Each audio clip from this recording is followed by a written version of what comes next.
여호와께서 주위의 모든 원수들로부터 이스라엘을 쉬게 하신 지 오랜 후에 여호수아가 나이 많아 늙은지라. 여호수아가 온 이스라엘 곧 그들의 장로들과 수령들과 재판장들과 관리들을 불러다가 그들에게 이르되, 나는 나이가 많아 늙었도다. 너희의 하나님 여호와께서 너희를 위하여 이 모든 나라에 행하신 일을 너희가 다 보았거니와 너희의 하나님 여호와 그는 너희를 위하여 싸우신 이시니라. 보라, 내가 요단에서부터 해지는 쪽 대까지에 남아있는 나라들과 이미 멸한 모든 나라를 내가 너희를 위하여 제비 뽑아 너희의 지파에게 기업이 되게 하였느니라.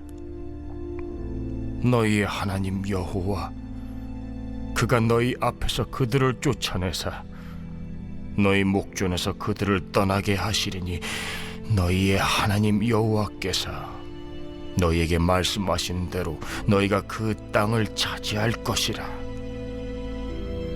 그러므로 너희는 크게 힘써 모세의 율법책에 기록된 것을 다 지켜 행하라. 그것을 떠나 우로나 좌로나 치우치지 말라. 너희 중에 남아있는 이 민족들 중에 들어가지 말라. 그들의 신들의 이름을 부르지 말라. 그것들을 가리켜 맹세하지 말라. 또 그것을 섬겨서 그것들에게 절하지 말라. 오직 너희의 하나님 여호와께 가까이 하기를 오늘까지 행한 것 같이 하라. 이는 여호와께서 강대한 나라들을 너희의 앞에서 쫓아내셨으므로 오늘까지 너희에게 맞선 자가 하나도 없었느니라. 너희 중 한 사람이 1000명을 쫓으리니 이는 너희 하나님 여호와 그가 너희에게 말씀하신 것 같이 너희를 위하여 싸우심이라. 그러므로 스스로 조심하여 너희의 하나님 여호와를 사랑하라. 너희가 만일 돌아서서 너희 중에 남아있는 이 민족들을 가까이 하여 더불어 혼인하며 서로 왕래하면 확실히 알라. 너희의 하나님 여호와께서 이 민족들을 너희 목전에서 다시는 쫓아내지 아니하시리니 그들이 너희에게 올무가 되며 덫이 되며 너희의 옆구리에 채찍이 되며 너희 눈에 가시가 되어서 너희가 마침내 너희의 하나님 여호와께서 너희에게 주신 이 아름다운 땅에서 멸하리라. 오늘 제목이 다시 은혜로 마음을 새롭게 하라. 다시 은혜로 마음을 새롭게 하라. 이제 이런 제목이 되겠습니다. 여러분, 하나님의 음성을 잘 들을 수 있기를 바랍니다. 성령님 여러분 마음속에 말씀하시고 주님의 말씀과의 만남이 하나님과의 만남이다. 제가 평소에 말씀드린 대로 말씀을 만나는 것이 하나님의 임재 가운데서 하나님 만나는 거죠. 그런 만남의 은혜가 있기를 축복합니다. 이제 이스라엘 백성들이 하나님이 약속하신 젖과 꿀이 흐르는 가나안 땅을 이제 다 얻었습니다. 물론 좀 남아 있는 것들이 있지만은 전체적으로. 그리고 이제 시간이 좀 지나면서 충실한 하나님의 종 지도자 여호수아가 늙어서 죽을 준비를 하고 있습니다. 그래서 인생을 마감하기 전에 이스라엘 백성들을 격려하고 이제 그들이 계속해서 앞을 향해서 나아가도록 어떻게 하면 계속해서 그들이 승리할 것인가, 성공적인 삶을 살아갈 것인가, 이제 그것을 위해서 지금 격려하고 있는 그런 내용입니다. 이 내용에는 하나님의 그 모든 그 기적과 그 경이로운 역사를 경험하지 못한 이제 다음 세대들이 있기 때문에 이제 그들에 대한 염려를 표현하기도 하는 이제 그런 내용도 이 속에 들어 있습니다. 그래서 이것은 여호수아가 죽기 전에 한 거니까 뭐 고별 설교, 뭐 유언과 같은 그런 설교라고 볼 수 있습니다. 하나님이 여러분의 삶에 필요한 변화를 주시도록 오늘 이 말씀을 통해서 여러분 마음을 활짝 열기를 바랍니다. 여러분 마음에 하나님이 이 말씀을 통하여 여러분의 인생길을 인도해 주시기를 간절히 원합니다. 인생 승리를 위해서는 가장 중요한 게 뭐냐 하면은 모든 것을 은혜의 차원에서 생각하는 것이 필요합니다. 그러니까 언제나 은혜가 먼저라는 것을 우리 성도들은 깨달아야 됩니다. 오디오 플레이가 있으면 딱 누르면은 뭐 노래가 나오든지 금방 뭐가 나오잖아요, 그죠? 그런 것처럼 성도를 예를 들어 플레이 버튼이 있다면 딱 누르면은 뭐가 튀어나와야 되느냐? 은혜가 튀어나와야 합니다. 그래야 승리합니다. 모든 것을 은혜로 출발하고 은혜로 진행하고 은혜로 마감해야 합니다.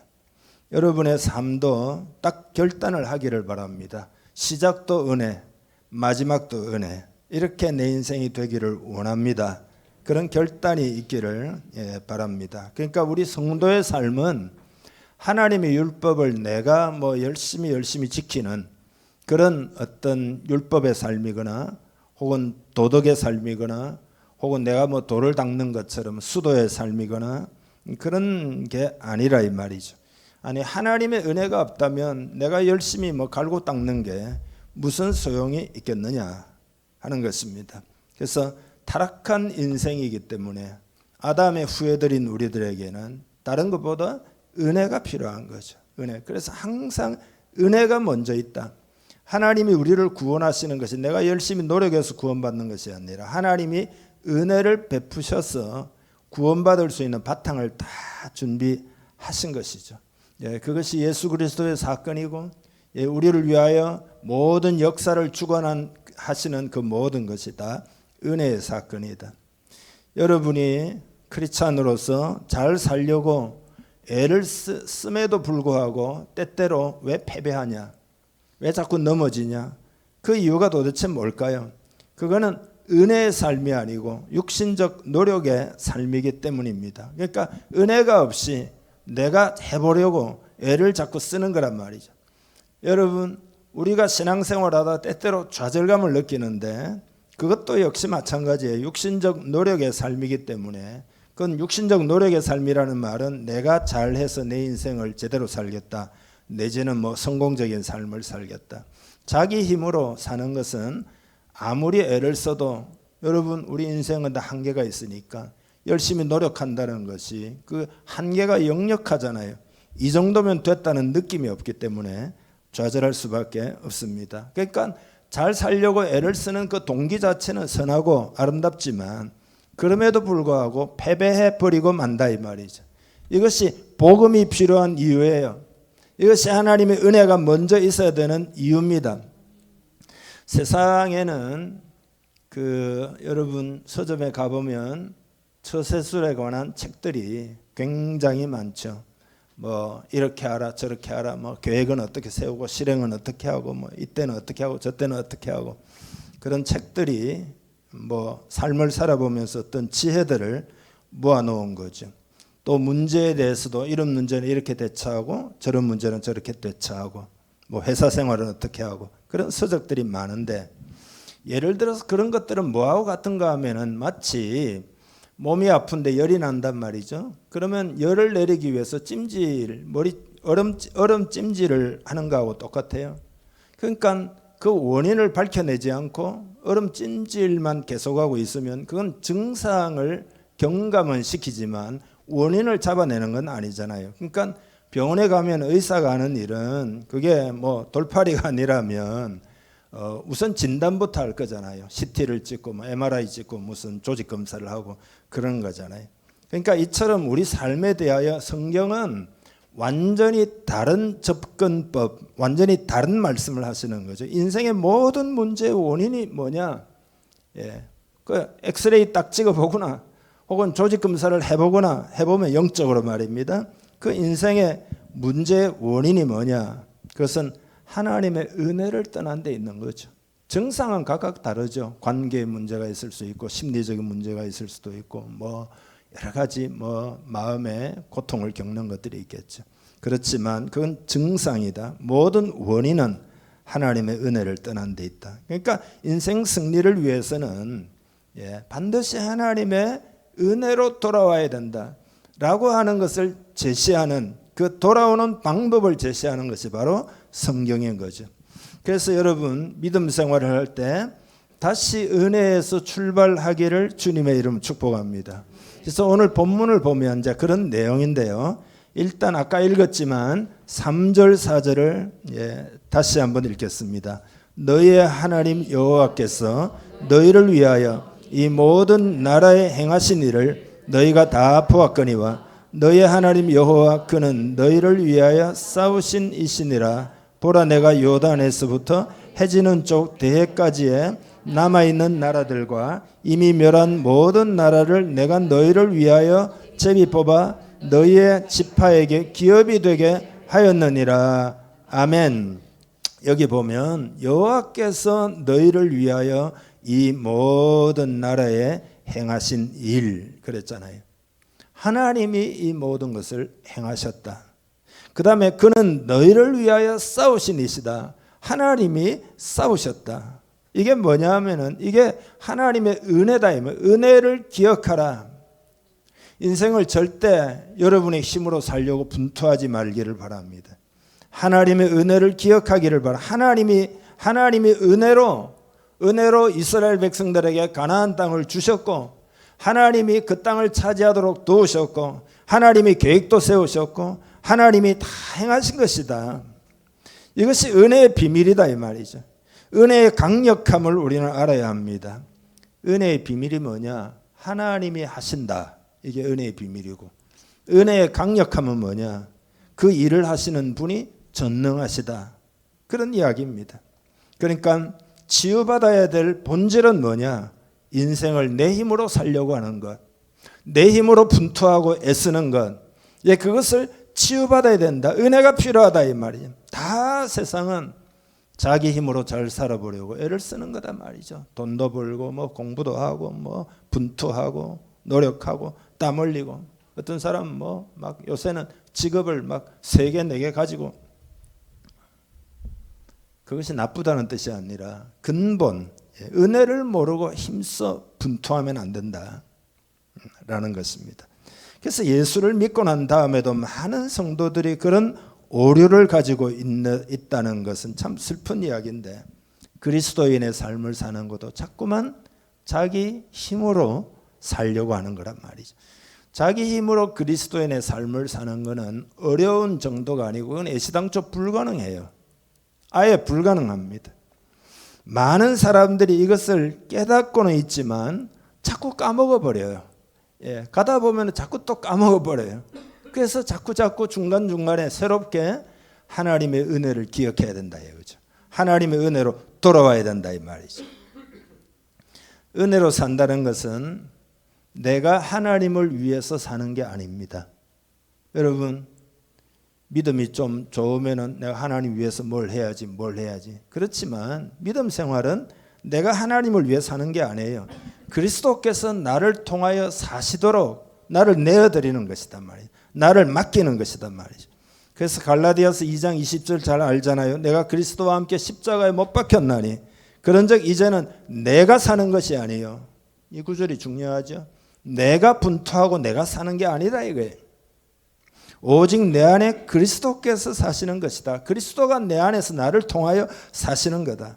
이제 내가 육체 가운데 사는 것은 나를 사랑하사 나를 위하여 자기 자신을 버리신 하나님의 아들을 믿는 믿음 안에서 사는 것이라. 하나님의 아들을 신뢰하고 주님이 내 삶을 사시기를 원합니다. 난 주님께 의탁합니다. 난 주님께 맡깁니다. 그게 믿음으로 사는 거다.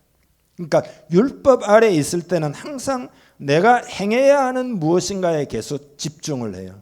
그렇지만 은혜 아래 있을 때는 항상 하나님께 집중을 해요.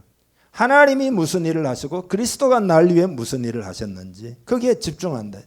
그러니까 오늘 본문에 보면 여호수아의 메시지의 핵심은 하나님께 집중하도록, 하나님이 다 하신 것이다, 하나님이 싸우셨다, 하나님이 땅을 주신 것이다, 하나님이 하신 일들을 계속 강조하는 이유가 하나님께 집중하도록.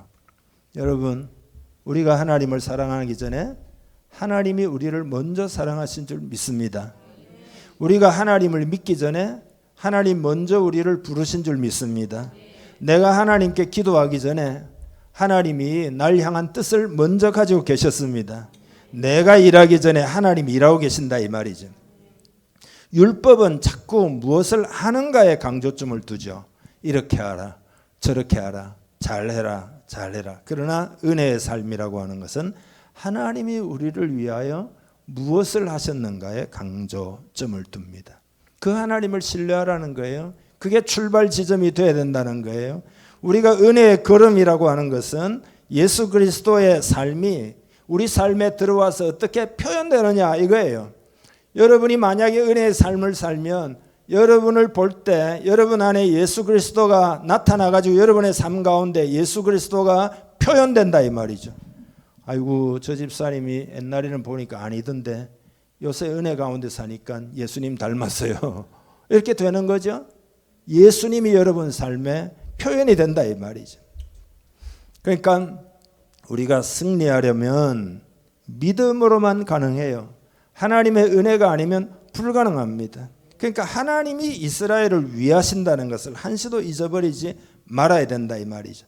그래서 여러분 5절에도 보면 너희의 하나님 여호와 그가 너희 앞에서 그들을 쫓아내사, 이 미래에 대한 이야기입니다. 아직 덜 쫓아낸 이제 사람들이 있으니까요. 너희 목전에서 그들을 떠나게 하시리니 너희의 하나님 여호와께서 너희에게 말씀하신 대로 너희가 그 땅을 차지할 것이라. 나머지 땅도 다 차지한다. 왜냐? 하나님이 여러분을 위하고 있기 때문이다. 지금 여호수아가 그 이야기를 하는 거죠. 그러면서 그들에게 요구하는 것은 너희가 잘해라 잘해라 이게 아니에요. 하나님을 가까이 하라. 8절에 보면 오직 너희의 하나님 여호와께 가까이 하기를 오늘까지 행한 것 같이. 지금까지 너희가 하나님 가까이 했는데 앞으로도 계속 하나님을 가까이 해라. 이게 비밀이다. 이게 비결이다. 인간에게는 그 거절감이라는 게 있습니다. 영적인 거절감도 있습니다. 이제 대부분의 사람들은 성장 과정에 거절감을 경험하게 됩니다.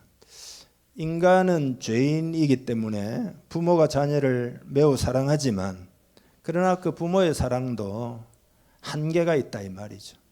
완벽한 사랑을 하지는 못합니다. 그런가 하면은 자녀도 마찬가지죠. 자녀도 태어날 때부터 자꾸 사고 치잖아요. 그러니까 잘못을 많이 하죠. 그러면 이제 부모가 안 돼, 그러면 안 돼 하고 야단을 치잖아요.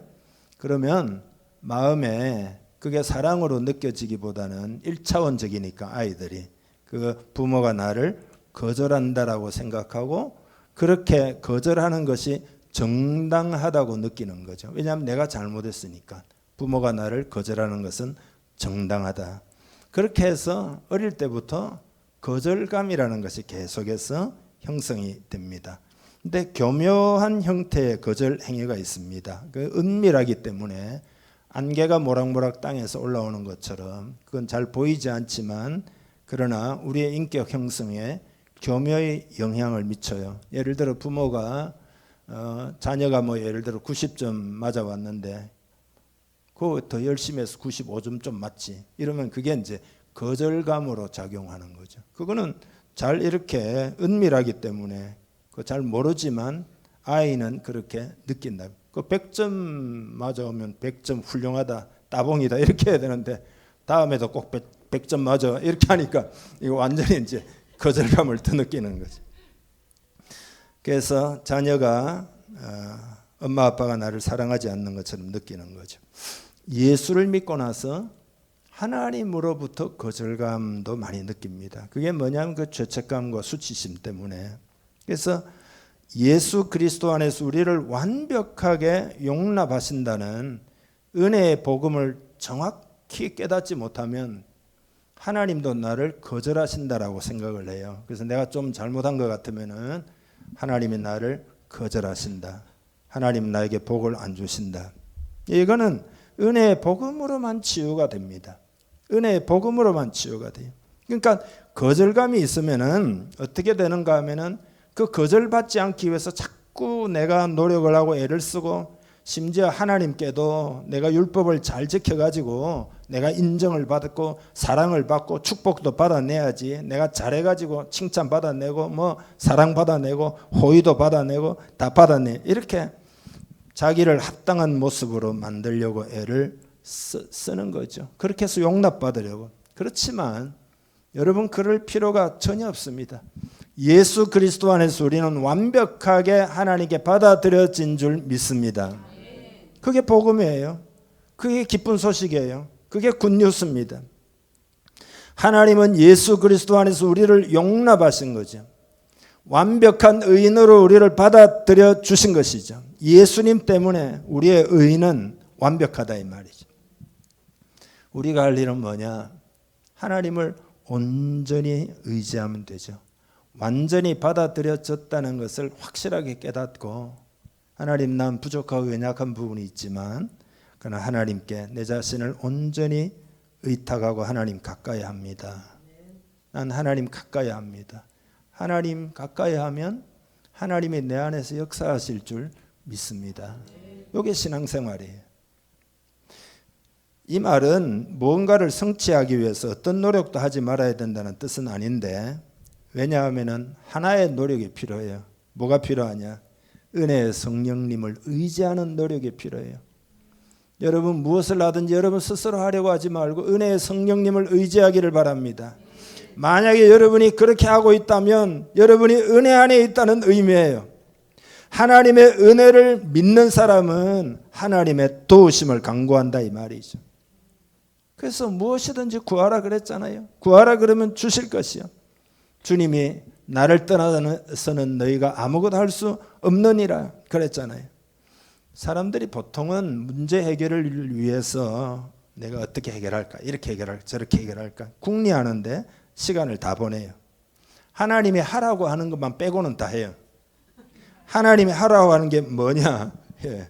구하라 그리하면 받으리니 너희 기쁨이 충만하리라. 이게 하나님이 하라고 하시는 일이에요.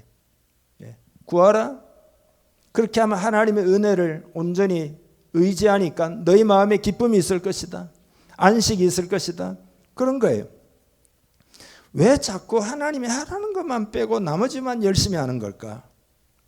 그건 우리의 옛자 때문이죠.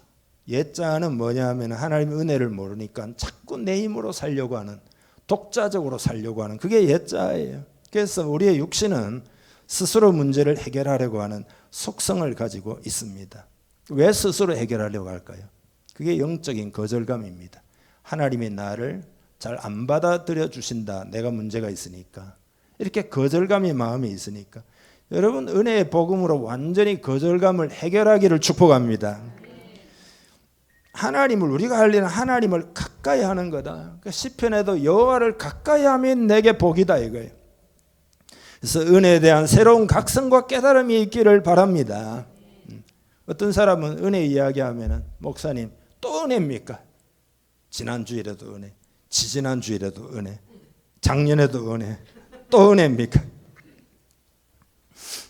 은혜에 대한 내용은 새로울 것이 아무것도 없지만 우리의 삶 자체가 일단 다르기도 하고 우리의 삶은 자꾸 은혜에서 엇나가는 성향을 가지고 있어요.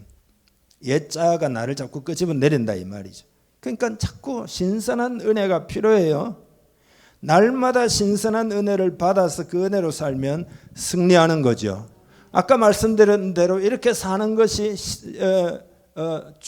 시작이고 마지막이 돼야 된다 이거예요. 그래서 오늘 본문에 보면은요, 그 10절까지 보면은 부정적인 이야기가 하나도 없잖아요. 그러니까 은혜로 살면 이렇게 다 살 수 있도록 하나님이 전부 예비해 놓으신 거죠. 다 약속해 놓으셨습니다. 그리고 오늘도 그 약속을 꾸준히 이루어 가시는 하나님이신 줄 믿습니다. 여러분이 만약 은혜를 신뢰하면 소망이 생길 것이며, 여러분이 하나님의 은혜를 받으면 기쁨이 생길 것이며, 안식을 누릴 수 있을 것입니다. 분투하는 삶이 여러분에게 지금 있다면 다시 은혜로 돌아가기를 주님의 이름 축복합니다. 그러면서 스스로 조심하라는 거예요. 11절에 스스로 조심하여 너희의 하나님 여호와를 사랑하라. 그 하나님과의 사랑의 관계가 깨지지 않도록 해야 된다. 하나님과 사랑의 관계, 그게 핵심이에요. 종교 생활을 하는 게 아니라 하나님과의 사랑의 관계, 그것이 신앙생활이다. 성경 한 구절을 읽고 이 말씀을 이제 여러분과 함께 좀 나누면서 말씀을 마칠 텐데요. 잘 아는 구절입니다. 요한복음 15장 4절 같이 한번 읽어보죠. 내 안에 거하라, 나도 너희 안에 거하리라. 가지가 포도나무에 붙어 있지 아니하면 스스로 열매를 맺을 수 없음 같이 너희도 내 안에 있지 아니하면 그러하리라. 아멘. 우리 크리스찬의 삶은 마치 과수원과도 같습니다. 과수원이 있고 공장이 있다고 쳐봅시다. 공장에서는 어때요? 제품을 기계를 돌려가지고 계속 찍어내죠. 그렇지만 과수원에서는 사과를 갖다가 막 빵빵빵 찍어내는 게 아니잖아요. 가지가 포도나무에 붙어 있으면은 어느 날 되면은 그게 점점 자라가지고 이렇게 아주 멋있는 과일 열매를 맺게 됩니다. 큰 차이죠. 제품은 공장에서 만드는 건데 그건 납기 기일 맞춰야 되죠. 사양을 맞춰야 되죠. 많은 막 압력을 받으면서 품질 어떤 뭐 이렇게 검사도 해야 되고, 공장을 계속 전기 공급해 가지고 계속 가동해야 되죠. 복잡한 생산 과정을 거쳐서 출고가 되는 것이 제품이죠. 그러나 과일은 그거하고 완전히 다르죠. 기계 소리 하나도 없습니다. 평온하고 조용한 과수원에서 나무들이 비가 오고 햇빛이 비치고, 그러면은 우리가 맛있게 먹고 할 수 있는 그런, 즐거워할 수 있는 그런 과일이 맺히게 됩니다. 하나님은 어디에 오시느냐? 공장에 가실까요? 과수원에 가실까요? 하나님은 나무에 열린 과일을 즐기시기 위해서 과수원으로 오십니다. 그러니까 과일이라고 하는 것은 가지가 포도나무에 붙어 있으면 포도 열매를 맺고, 뭐 사과나무에 붙어 있으면은 사과 열매를 맺는 거잖아요. 그러니까 하나님을 사랑하면, 가까이 하면 열매를 맺는다. 하나님이 우리에게 원하시는 건 제품이 아니에요. 하나님이 우리에게 원하시는 것은 열매죠. 과실이죠. 너희가 열매를 많이 맺으면 하나님께 영광이 된다는 거 아니에요. 어떤 사람은 그러면 우리는 주님께 다 붙어 있기만 하면 됩니까? 우리가 주님을 위해서 일해야 되지 않습니까? 하나님 영광을 위해서 부지런히 그죠? 봉사도 하고 전도도 하고 일해야 되지 않습니까? 여러분, 좀 심하게 이야기하면 우리는 일하면 안 됩니다.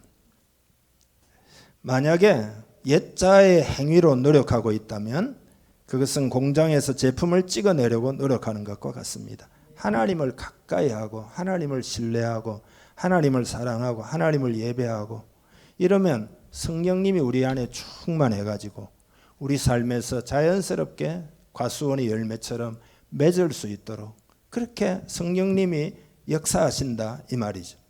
그러니까 열매를 맺어야지 생각하고 애써서 열매를 맺는 게 아니라 말이죠. 열매라고 하는 것은 관계 가운데서 자연스럽게 맺는 것이 바로 열매죠. 자연적인 어떤 결과죠. 그죠? 복숭아가 자기가 익어야 되겠다고 매일매일 몸부림치면서 분투하면서 말이지, 나는 좋은 열매가 돼야 돼, 과일이 돼야 돼, 김 집사님 입에 들어가야 돼, 이렇게 하는 건 아니잖아요. 이 진리가 우리 삶에 있어서 굉장히 중요한데 그리스도 안에 붙어 있으면 그 관계로부터 저절로 열매가 나온다. 그러니까 저절로 나오는 것 아닌 거는 다 인간의 어떤 옛 자아로 한 결과이기 때문에 그건 영원하지도 않고 또 하나님 기뻐하지도 않고 그건 여러분 좋은 결과를 만들 수가 없습니다. 우리가 하나님과 가까이 하고 하나님을 사랑하면 그 하나님의 사랑이 내 마음에 불이 붙어가지고, 그죠?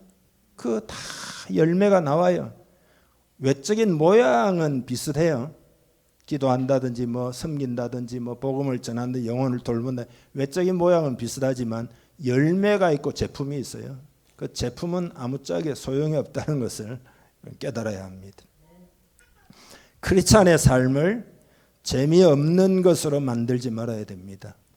옛자의 열심으로 하는 것은 크리스찬의 삶을 재미없게 만들어요. 그래서 맨날 뭐 분투하고 애쓰고 그러다가 뭐 힘들고 뭐 목사님 내년엔 좀 쉬어야 되고 다 이게 재미없는 것으로 만들어 가지고 분투하니까 전부 그런 거예요. 여러분 절대 공장 노동자가 되지 마시고 하나님이 그 과실들을 즐기실 수 있는 과수원이 되게 여러분 인생을, 여러분의 심령을 그렇게 해야 됩니다. 만약에 공장이 되면, 다른 말로 하면 은혜를 떠나면 어떻게 되느냐, 그게 이제 오늘 11절에서 14절까지 스스로 조심하라, 여호와를 사랑하라 그러면서 너희가 만일 돌아서서 너희 중에 남아있는 이 민족들을 가까이하여 더불어 혼인하며 서로 왕래하면 확실히 알라. 너희 하나님 여호와께서 이 민족들을 너희 목전에서 다시는 쫓아내지 아니하시리니 하면서 뭐 올무가 되고 덫이 되고 뭐 옆구리에 가시가 되고 이런 좋지 않은 열매, 좋지 않은 결과를 만들고 만다, 그런 거죠. 만약에 한번 생각해 보세요. 여러분이 하나님을 뜨겁게 사랑한다고 치자 말이죠. 사랑하는 줄 믿습니다. 치자가 아니라 하나님의 사랑이 여러분 마음속에 가득하면 여러분은 어떨까요? 여러분 아마 입을 열면 뭘 이야기할까요? 하나님 이야기만 계속 할 거예요. 그죠?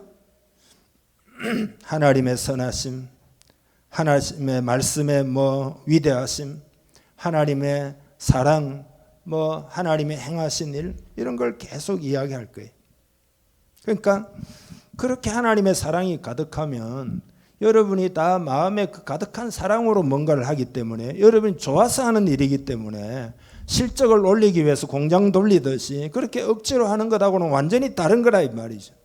그러니까 이게 너무 자연스러운 일이기 때문에 상급을 바라고 하는 일도 아니에요. 누가 칭찬해 주기를 바라고 하는 일도 아니에요. 물론 하나님 나중에 상급을 주실 겁니다. 그렇지만 내가 그걸 바라고 하는 것도 아니단 말이에요. 내가 원하기 때문에 하는 거다. 내 마음에 하나님이 그런 마음을 주셨기 때문에 하는 것이다. 그래서 사도 바울이 뭐라고 이야기했느냐? 그리스도의 사랑이 우리를 강권하시도다. 하나님의 사랑이 내 안에서 막 불타오른다 이거예요. 그 사랑이 나에게 나를 강권하신다. 많은 사람들이 은혜를 받을 때는 하나님 신뢰하고 사랑하고 섬기고 주님과 함께 아름다운 시간을 즐기죠. 성령의 기쁨이 충만하죠. 그러다가 시간이 좀 지나가면은 이렇게 은혜는 자꾸 떨어지고, 그러면 다시 은혜로 돌아가야 되는데 은혜로 안 돌아가고 자기를 자꾸 압력을 주죠. 잘해야지 이러고, 또 옆 사람 그 옆에 박 집사님 지나가다가 요새 김 집사님 좀 신앙이 떨어진 것 같아요, 열심히 해야 돼요 이러면 또 그 압력 받아가지고 또 말이죠, 이렇게 자연스럽게 열려야 되는 것을 갖다가 의무와 준수 사항들을 막 자기에게 뒤집어 씌우기 시작하는 거죠. 그러면 어떻게 되느냐? 예수 믿는 게 다 고역이 되는 거죠. 다 고역이 되는 거죠. 자연스러움도 끝나고 기쁨도 사라지고 결국은 하기 싫은 일, 공장 노동자로서 노동하는 일이 되고 만다 이 말이죠. 여러분의 상태를 점검하고 은혜로 돌아오기를 주님의 이름 축복합니다. 정리하자면 하나님 베푸신 은혜를 꼭 기억하셔요. 내가 일하기 전에 하나님의 은혜가 있어요. 이해하십니까? 한 영혼을 내가 구원하기 전에 하나님이 그에게 어때요? 그에 대한 계획을 가지고 계속 은혜로 모든 섭리와 모든 역사를 해오고 계세요. 내가 그 영혼을 구원하는 게 아니라니까 하나님이 하시는 거지. 내가 하는 건 숟가락 얹는 것밖에 없어요. 하나님이 다 하시는 거죠.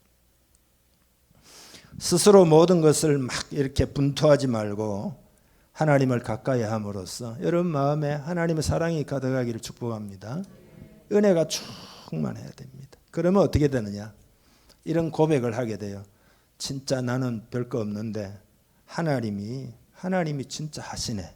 하나님이 진짜 이렇게 열매를 맺게 하시네. 다 하나님이 하시네. 내가 하는 줄 알았더니 보니까 내가 아니네. 하나님이 하시네. 이런 열매들을 여러분의 삶에서 많이 보게 될 거예요. 어떤 성격을 고쳐야 되는데 내가 아무리 노력해도 안 되는데 은혜 받으니까 금방 고쳐지거든요. 야, 이것도 안 되는 줄 알았더니 하나님이 하시니까 되네. 나도 많이 변했네.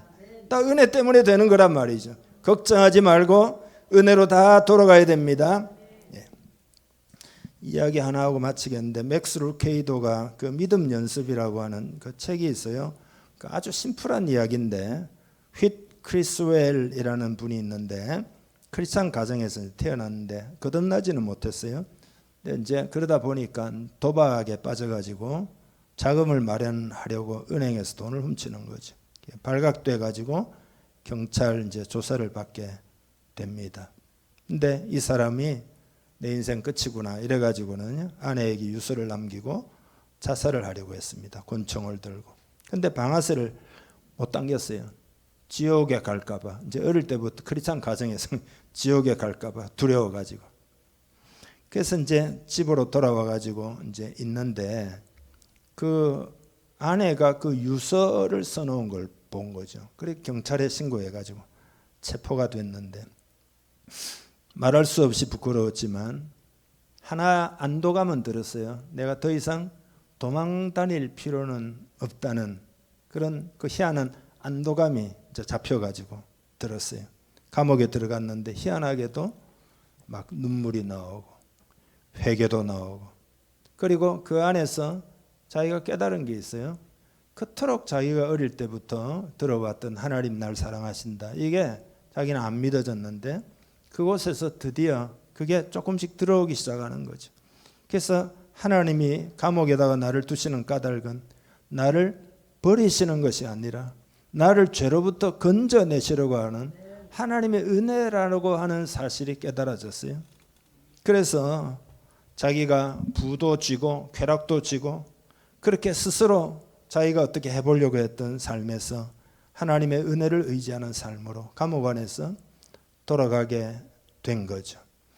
출소하고 난 다음에 하나님의 은혜가 있으니까 교회에서 자원봉사자로 이런 일 저런 일 하다가 나중에 신학을 공부해가지고 1998년도에 목회자가 돼가지고 그 켄터키 미국의 지역에서 그 이제 담임 목사가 됩니다. 그래서 당시에 그 켄터키 지역에서 가장 교회가 활발한 그 교회 담임 목사로 섬겼습니다.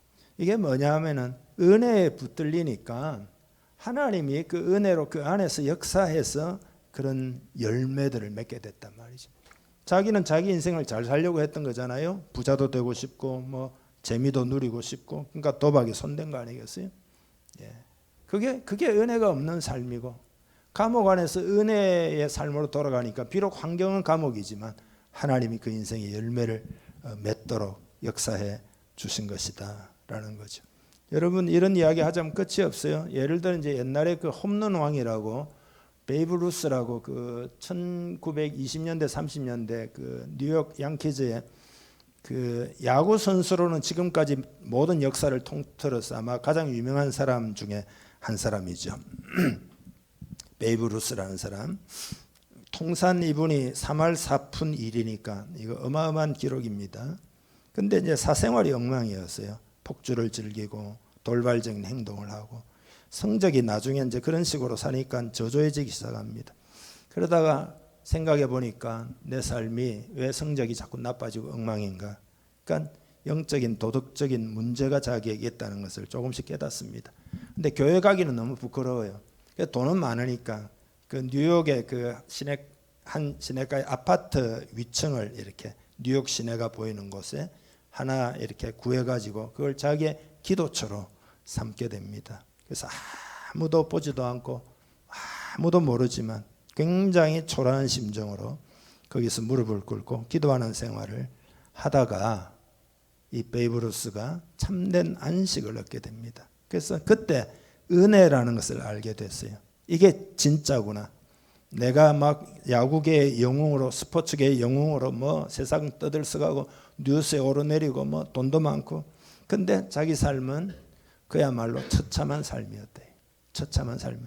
자기 마음에 만족이 없으니까 뭐 폭주도 즐기고 뭐 온갖 돌출 행동을 했겠죠. 그러나 하나님의 은혜의 세계 속에 들어오니까 그것이 진짜, 그래서 죽을 때까지 이분이 48년도에 죽었는데요. 상당히 신앙생활 하면서 이것이 진짜 삶이다 이렇게 경험하면서 이제 48년도에 하나님 부름을 받았거든요. 그러니까 이게 진짜예요, 여러분. 은혜로 다시 돌아가기를 주님의 이름 축복합니다. 이것이 여러분 인생의 비밀이 될 것입니다. 같이 기도하겠습니다. 이 시간 기도할 때 여러분 하나님의 은혜에 내 삶을 맡긴다라고 고백하시기를 바랍니다. 여러분의 삶에 부족함이 있다고 느껴진다면 하나님의 은혜에 내 인생을 맡기고 새 출발합니다. 하나님과 친밀한 사랑의 관계 가운데 이제 새로 나아갑니다. 하나님 나를 용납하시며 새롭게 하시고 은혜를 부으셔서 승리하는 내 인생 되게 하시옵소서. 그런 제목으로 우리 다 함께 기도하겠습니다. 하나님 아버지, 하나님께 감사합니다. 우리가 예수를 믿기 전에 하나님이 세상을 만드셨고 독생자를 보내실 예정을 하셨고, 그리고 우리를 미리 아시고, 그리고 우리를 부르셔서 하나님의 은혜의 세계 속에 들어오셨고, 우리를 위한 모든 것은 하나님이 이미 다 은혜로 예비하셨고, 마치 에덴 동산을 만들어서 아담과 하와에게 주셨던 것처럼 우리를 위한 미래도 은혜로 다 준비되어 있는 줄 믿습니다. 그러기에 그 은혜의 하나님, 준비하신 하나님 앞에 가까이 나아가고 하나님을 뜨겁게 사랑하고 그 사랑의 관계 속에 살기를 원합니다. 그렇게 할 때 우리는 과수원에서 아름답고 좋은 그런 과실을 맺을 줄 믿습니다. 우리의 삶에 그런 과실이 풍성하기를 간절히 원합니다. 예수 그리스도의 그 모습들이 우리의 삶을 통하여 나타나기를 간절히 원합니다. 그 열매들을 맺을 때 하나님이 기뻐하실 줄 믿습니다. 예수님이 또 희생하신 것이기에 주님이 영광을 받으신다 하셨사오니 주님께 영광이 되는 내 삶이 되기를 간절히 원합니다. 오늘부터 결단을 합니다. 결단은 한 사람 한 사람 위에 성령을 충만히 부어주옵소서. 은혜로 살리라. 오직 은혜를 의지해서 하나님과 친밀하여 살아가겠다 결단하는 한 사람 한 사람, 하나님 아버지 주의 영을 더욱더 이 시간 부어주옵소서. 충만히 부어주옵소서. 마음을 엽니다. 성령을 충만히 부어주옵소서. 마음을 엽니다. 믿음으로 받아들입니다. 하나님의 영을 부어주옵소서. 충만하게 해 주옵소서. 오늘부터 열매 맺는 삶이 되게 하여 주시옵소서.